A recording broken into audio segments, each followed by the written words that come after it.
All right. Well, thanks again and welcome back. I hope everybody had a good time out of the networking and coffee break or whatever it is that you guys all decided to do. So, for those that y'all don't know me, I am Andy Delgadillo. I'm our Senior Director for Sales covering our mid-market organization, or for those that want the official name, it is the Small Medium Enterprise Organization. But more importantly, it is the mid-market commercial organization here. And with me, as y'all heard Elizabeth say, I have our fearless leader, Ali Afzali. Hey, And everyone. I have to say, I wish, Ali, that at one point I will have as much swagger as you do Oh, getting on stage. Andy knows how to butter up his boss. So So, before we get started, because we have a rather ambitious agenda here today, we're covering everything from pipeline strategies to co-marketing to vertical alignment and a few things here and there as well. I would love a quick show of hands if y'all wouldn't mind indulging me. Could you all raise your hands if you have a standing meeting? I just want to make sure. I can't see, but can everybody see the next slide here? I think that's a yes. Can y'all raise your hands if you have a standing meeting with your CAM? Okay. All right, great. You can go ahead and put your hands down. Now, do y'all have a meeting with a sales leader or two or more commerce reps today? Okay. Less hands this time. couple. And then lastly, do you know exactly who to call when you register a deal with commerce? Okay, a few more hands. That's good. Okay, great. So the reason why I was hoping to ask these questions, and Ali, feel free to jump in as well, is because given this ambitious agenda of co-sell strategies and pipeline expansion and verticalization and all the things in between, is we were trying to think what would be most helpful for this cross-section of partners. And JD and Ali spoke about it earlier today. We have SIs in the room, we have tech partners, we have payment partners. So what can we say that's going to resonate with everybody in the room here? And so we thought about it, and we ultimately thought that if we distill it down to something that would resonate with everyone, it's how can we say things through the lens of the sales and go-to-market organization? So how can we tell you guys more on how to answer these three questions here? Who do I call to source or co-sell a deal with? How can I make sure that a rep thinks about me and my organization when they open a new deal or source a new deal? And then how do I ultimately get more involved with commerce? So those are the three questions that we're really going to aim to answer in today's session. But before we get into that, I want to make one quick acknowledgement, and that's to say that commerce has changed. We have fresh new faces, we have JD that just joined, we have new lines in the sand, but our unwavering commitment to win with you all in this room has not changed. I want to make sure we aligned on how the go-to-market organization thinks about winning and where we should always be very competitive. So there's a lot of text on this slide. It's probably one of the most dense slides in this deck, but we can really think about it in three ways: AI, complexity, and feedonomics. And so, Ali, if you Yeah, wouldn't when mind you think taking it away. about the places where we win, it's where the platform could be viewed almost as infrastructure, where folks are trying to create agentic workflows, AI-driven discovery. They may be going composable. They're largely leveraging our services to create, or you're largely leveraging them to create a differentiated experience for your customer that doesn't work out of the box with a cookie cutter theme and requires some level of complexity that sets us apart from some of our other SaaS competitors in the market. Additionally, as many of you know, regulated industries are ones that we do really well within, especially within that mid-market cohort. And most of those companies are sub $1 billion in total revenue. They sell in the sporting goods category, they sell vape, they sell guns and ammo. Maybe not the prettiest industries to talk about, but they're an area where we differentiate, we do well, and the customers in those categories need a platform and a company that can support them. And of course, we do that well, both from a direct-to-consumer angle as well as helping them from a B2B and wholesale distribution perspective. And that dovetails into B2B manufacturing distribution. Many of you in this room probably service B2B customers on both the branded manufacturer side or folks that sell through distribution. The platform really leverages itself well there. And again, when we're thinking about our sweet spot, it's companies that are, call it above $20 million in revenue, upwards of $1 billion in revenue is really sort of the sweet spot. I know that is a vast swath, but it's very difficult to equate revenue one-to-one to complexity. So I would say mid to high level of complexity is where we play the best. And customers in that space that are selling a number of different types of products with, call it, lots of different price books, servicing different types of buyer needs, we do well in those spaces.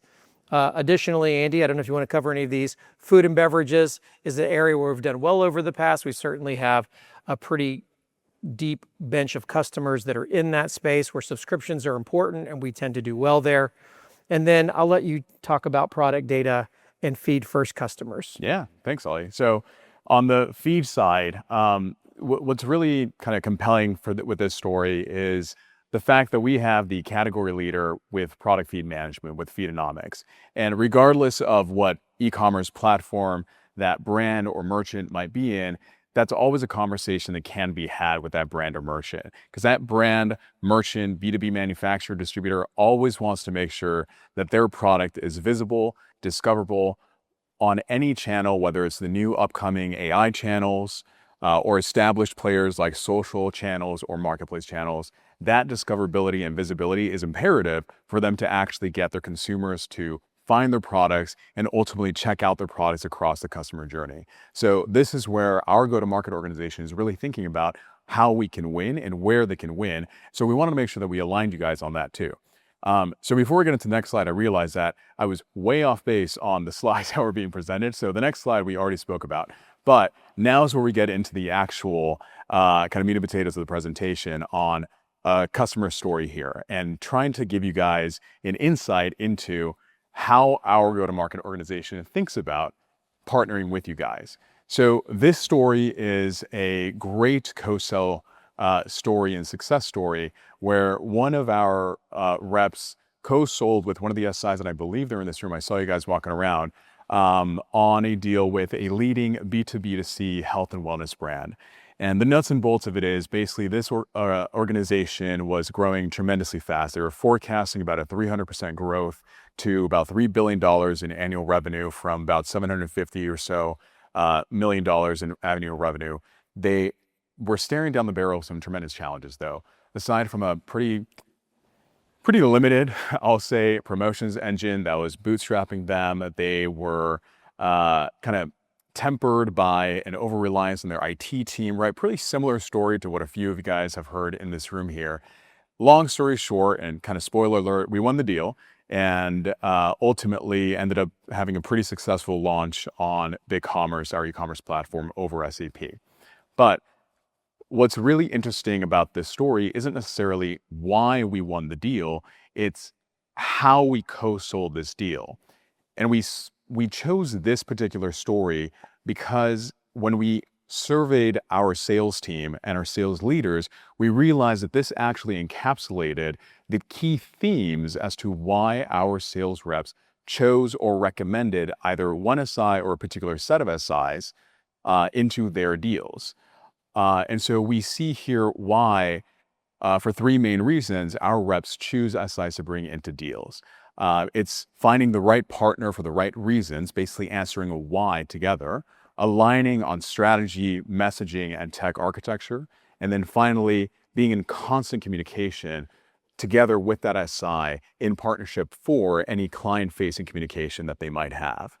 And so as Nick Amelia, who closed this deal so succinctly and honestly directly put it, you have to have a really strong why to be able to recommend an SI, which I'm sure is something that you guys all face in the room whenever you're recommending an e-commerce platform as well. We hear it all the time. So every customer we work with at some point in the sales cycle will ask us, why did you recommend this subset of agencies or this particular agency to us? And us being able to back up your messaging in front of them so that they understand what your differentiation is huge. And we know that many times, but we still need to communicate. So in this particular pursuit, there was a ton of communication back and forth with there was 2 or 3 SIs involved in this one. And eventually there became a front runner. And once we got to that stage of the sales process, it was even more important that our communication was buttoned up. So before you think about positioning an implementation strategy, whether it's headless or using Stencil out of the box, before we think about how we're going to price and share pricing or discuss your pricing, all of that needs to be done in concert so that we sound like one voice to the customer. And in this particular deal, that really resonated. And I want to call one thing out because not all deals are created equal. So you might see in their point 2 here that they had as many as 5 prep calls before a client meeting. Obviously, if you're working a smaller deal, which isn't forecasting 300% growth, you probably don't need 5 prep calls, right, before each client-facing call. But this one in particular did call for 5 prep calls before a client-facing call. So we're adaptable. We want to make sure that we have the right motion in place for the right type of customer. So as Ali said, we have different kind of sweet spots for our go-to-market here. But just one quick call out there. So what that did is we started thinking, how do we create this framework that we might be able to follow with our SIs or in partnership with our CAMs and our SIs? And we thought of this kind of fun little acronym here, a fun little framework, and it's basically show up, stand out, and stay in. So in terms of some kind of targets or ideas to show up, really it's just make sure that you're visible before the deal even exists. So ensure that our go-to-market organization, our sales reps, know what your targets are, know what your ICP is, make sure that you have a standing meeting with your CAM and your best fit sales team. And I'll talk a little bit more about what a best fit sales team here is in a little bit, and align with them on events that you're focusing on, any industry events or random events that you guys might be hosting. In terms of standing out, make sure that you tell us exactly where you win. That differentiation that you have is really imperative for our sales organization to know how to recommend you guys, because one of the constant pieces of feedback we received as we were surveying our sales organization was that it was hard for them to differentiate one set of SI versus another set of SIs if they didn't have a case study or kind of some sort of competitive analysis that they might be able to present to their prospects while recommending an SI. And then finally, stay in. This is where that constant communication, that alignment on the messaging, that alignment on tech and scope, et cetera, really comes into play, and making sure that any rep that works with you is able to share that success story with other reps in the organization as well. Yeah, I'd just like to highlight on the standout piece. A lot of you in this room service multiple different industries. We get it. You can build sites that are B2B focused. You can build sites that are B2C focused in a multitude of different verticals. That said, what makes our job easier is to understand your secret sauce. And if it's just about your process, that could be a way to differentiate. Although that's very difficult for a platform rep to talk about how your process may be differentiated from someone else that looks very similar to you. If there's a certain set of expertise that you have that you think is bar none differentiating, we need to know that, because that'll make it easier for us to articulate that to the customer and set you apart from the other folks in the field. And so let's work together on what that standout can be. You know, knowing that you can service anyone and everyone, while that's great, it makes it really difficult in a sales cycle to position you well. And it could be different that standout messaging varies by pursuit or by opportunity. And so again, when you think about stay in and over communicating, maybe you're known for a regulated industry. I'll point at Mirror Commerce over here because I can see them, but you want to service a deal in a different vertical, and you have that expertise. If we're not staying in constant communication, learning about your experience in that particular vertical and position you accurately, that could be detrimental to both of us in the sales cycle. So the standout can change. It might be one standout in general, but it could change based on the situation, which requires us to stay in and have that communication throughout the sales process and throughout multiple sales processes with other reps. It is a little bit labor intensive, but it helps us get better outcomes. Excellent points, Ali. Thank you. So to boil it down, because I know there's a lot of text and it's towards the middle end of the day here. So just to boil it down, guys, show up, just let us know who you are. Stand out, where you in and why, and please incorporate all these excellent points there. And then stay in, just always over communicate in the deal. It helps prevent deal anxiety for our reps. It helps prevent deal strategy drift. And it's just overall a very pleasant experience for the reps in our go-to-market strategy. Now, everyone in this organization, or in this room, is already adept at it. And so we're very appreciative of that and your guys' team's efforts as well. All right, so this should hopefully help answer how our organization and our team thinks about bringing in SI. So back to one of the questions that we had, they were hoping to answer. The second is, who do I call, essentially? A lot of hands actually went up, which was a great, nice surprise, honestly, to know that a lot of guys knew who to answer. But given all the changes, I wanted to make sure that we talked about our customer journey and how we're now aligning the team. So to take a higher step, a higher bird's eye view here of our organization and where we're aligning, it's pretty straightforward. We have a new sales team and an account management team in partnership with our customer success team. So long story short, new customers go to our new sales team. Existing customers are serviced, retained, grown, and renewed with our account management and customer success team. So pretty straightforward. Ali, I don't know if there's anything you want to add. Yeah, I mean, the only nuance there is not every existing customer has a client success manager or an account manager assigned to them. So we've got tens of thousands of customers. We don't have tens of thousands of AMs and CSMs or even thousands. So it's hard to scale that motion out. So some folks are in a scaled motion. Some have no one assigned because they don't meet the criteria to assign someone to it. And so there's a little bit of arguably a blind spot there when you're working with a customer that may not have an assigned resource. That requires, like, I would say, communication early and often to someone like Andy or myself or your CAM, and we can help, find the right coverage model or help you in the deal with either a sales rep or someone like myself. When it comes to the account management team and the customer success team, they have defined books. Within those books are all the accounts they have, and those can be shared with you if you guys want to get better insight. Again, it's a lot of coverage. It's thousands of accounts, but there is, with the landed team, largely the most strategic companies that we work with fit within those books. And, again, the newer customers that we're working with almost exclusively are done by the new sales team, but every now and then that new sales team will engage with you and work on an upgrade opportunity. So to dive a little deeper into what Ali was mentioning here, for the Americas in particular, and this is getting a little bit more granular, and I'm happy to either myself, Ali, any of the leaders, and we'll get into some of the leaders here in just a bit, or our CAM and our partner organization would be happy to dig deeper into this and align with how you guys go to market.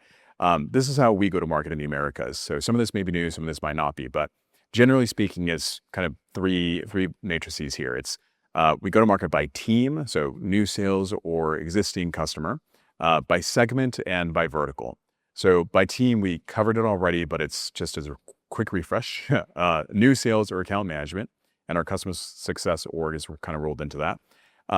By segment, so small business, SME, or large enterprise, and our lines in the sand are 5 million for small business, 5 to 250 for SME, and then anything over 250 belongs to our large enterprise organization.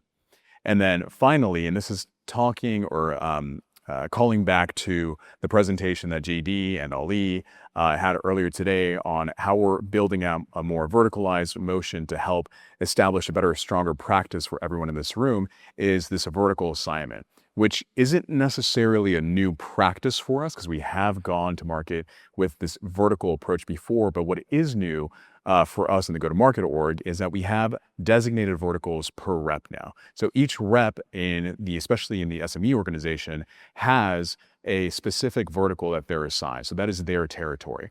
So we've created horizontals in the organization where we have a B2B team and a B2C team, and each rep within those teams has an assigned vertical. So these are just some examples that we have on screen, but each rep has an assigned vertical assigned to them, and they're specializing in that. You might see some reps posting on their particular vertical, like Sam Palomares, for example, has been posting some thought content on LinkedIn. So if you're curious about his vertical, please reach out to Lewis, I think is in the audience here somewhere. He can connect you with Sam. And then you can follow his post, Sam reports to Lewis, and then Sam can help you learn a bit more about his industry as well. Yeah, a couple points here on the verticals and on the segments. So when you think about the verticals, it's got nothing to do with what version of the product, if you will, they're going to purchase from us as a B2B edition or B2C edition. It doesn't matter. If we labeled that as a B2B vertical, the same seller is going to sell that regardless if that company that's an industrial manufacturer for some reason has a B2C widget that they want to sell direct to consumer. So that's largely the way we think about it. It is the industry vertical that categorizes in our world whether a B2B or B2C seller will be selling that. And we can share those lists with you of how the teams are structured and who's on those teams assigned to what types of accounts. Additionally, just one maybe housekeeping point. Many times, you register leads with us. We love that. Thank you very much. The thing that helps us route those the quickest is knowing accurate revenue bands. So when we think about the segments and the bands that delineate if it's small business or if it's SME or enterprise, it's based on the customer's total revenue. It's not their online GMV, it's their total revenue. And so having an accurate idea of whether their total revenue is 550 million or 150 million is really helpful. It makes it easier for us to route. So when you're thinking about registering, understanding what the total revenue is, if you happen to know if they're an existing customer, that's great. You don't have to do that. But we can quickly take that information and get a person assigned to that. So we do have areas within the books where the coverage isn't complete. We haven't assigned every account in the known universe. And so I bring this up because you're going to have leads that pop up that don't fit nicely in one of these buckets, and knowing the company name, the total revenue, that helps accelerate us being able to assign a rep to it and make sure you have the right resource available for you. So this answer is hopefully, for those that didn't raise their hands, who to call. And I know it doesn't give you the exact rep on who to call, but again, we're happy to tell you who's assigned to each vertical and who belongs to each segment of the organization here. And as we're looking at the clock here, we have a few minutes and we want to leave some time for any questions you guys might have. But we have one outstanding question that we are aiming to answer, at the beginning of this session, which is, how do I get more involved in commerce? And I'm going to kind of do a little bit of a switch here and say, I have one ask before we get to the final question on how to get more involved with commerce. And that's kind of find your commerce contact before you leave the conference in order for us to go to market together more strongly. There are some additional resources that we're going to be delivering after this conference, which is making sure that you're aligning with your CAM, your go-to-market leaders, some territory maps for you guys, and then some sales and AM leaders as well. And that's, I think, what's going to help answer this final question, which is, how do I get more involved with commerce? Because ultimately, we can give you as much perspective as we can on how our go-to-market organization thinks, some strategies on expanding the book of business, on expanding customer lifetime value, unlocking co-sell strategies, so on and so forth. But if you don't have that executive sponsorship where the rep's manager and leader is bought in as well, it's going to be a little bit harder to do so. So the last ask, which is find your commerce contact, I think should be enabled with this slide. So these are the leaders within our go-to-market organization, specifically on the sales and account management side, that are at Commerce Live this week. So I really encourage you guys to find someone that is best aligned to your organization and meet with them, chat with them. If you aren't already connected with them, just reach out to them. They're incredibly friendly. Aside from being incredibly knowledgeable in their specific domain, they're also really fun people. So I encourage you to find them. Ask Amira, for example, about her three-legged dog when she was growing up. Ask Dave Dodge about his adventures in Alaska when he was a little younger, and just have a good chat with them. This is Andy's version of Commerce Bingo. So if you get it all right, I don't know what the prize is, but we'll share something with you. I'm sure we can find some good prize from Bingo. Right. But anyway, so that's our presentation here today, guys. And I hope that throughout this session and all the sessions that came before this and throughout Commerce Live, you guys can all feel that there's an unwavering commitment to our mutual success across our partnership. So thank you very much.